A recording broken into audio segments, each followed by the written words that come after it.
দ্বাদশ জাতীয় নির্বাচনের আগে বাংলাদেশ কম্পিউটার কাউন্সিল থেকে প্রায় 7 কোটি ভোটারের তথ্য চুরির মতো ঘটনা ঘটলেই সারা দেশ সহ বহির্বিশ্বেও আলোড়ন সৃষ্টি হয়। সার্ভার দুর্বলতার দোহাই দিয়ে এ নিয়ে সে সময় পাশ কাটিয়ে যায় আইসিটি মন্ত্রণালয়।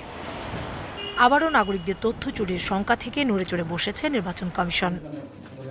রোববার নির্বাচন কমিশনের সিদ্ধান্ত অনুযায়ী বাংলাদেশ কম্পিউটার কাউন্সিল বিসিসির সঙ্গে এনআইডির তথ্য ভাণ্ডারের সংযোগ বিচ্ছিন্ন করেছে নির্বাচন কমিশন। চুক্তির শর্ত বরখেলাপ করা এবং 2 কোটি টাকা বকেয়া থাকায় এমন সিদ্ধান্তের কথা জানান এনআইডি মহাপরিচালক। টাকার অঙ্কটা 2 কোটি সামথিং হবে, তো সেটা তো সরকারের কোষাগারে যাবার কথা ছিল, তো সেটা যায়নি। এই জন্যে কিন্তু আপনাদের কাছে আমরা এটার কপি দিতে পারবো। আমরা এটা 15 দিনের মধ্যে এই টাকাটা পরিশোধ করে আমাদেরকে চালানের কপি দাখিল করার জন্য কিন্তু আমরা এই চিঠিতে তাদেরকে বলেছি।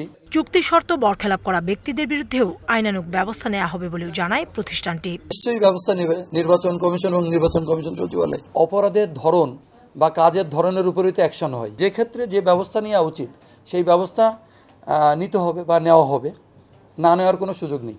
2022 সালের অক্টোবরে নিবন্ধনের মাধ্যমে তথ্য উপাত্ত যাচাই বিষয়ে ইসির সঙ্গে বাংলাদেশ কম্পিউটার কাউন্সিল দ্বিপাক্ষিক চুক্তি করে। এতে বলা হয়, ইসির তথ্য কোনো অবস্থাতেই অন্য কোনো ব্যক্তি, পক্ষ কিংবা প্রতিষ্ঠানকে হস্তান্তর, বিনিময় কিংবা বিক্রি করতে পারবে না বিসিসি। ওইটা শুধু ভেরিফাই করা যায়। কাউসারা চৌধুরী কুমু, সময় সংবাদ, ঢাকা।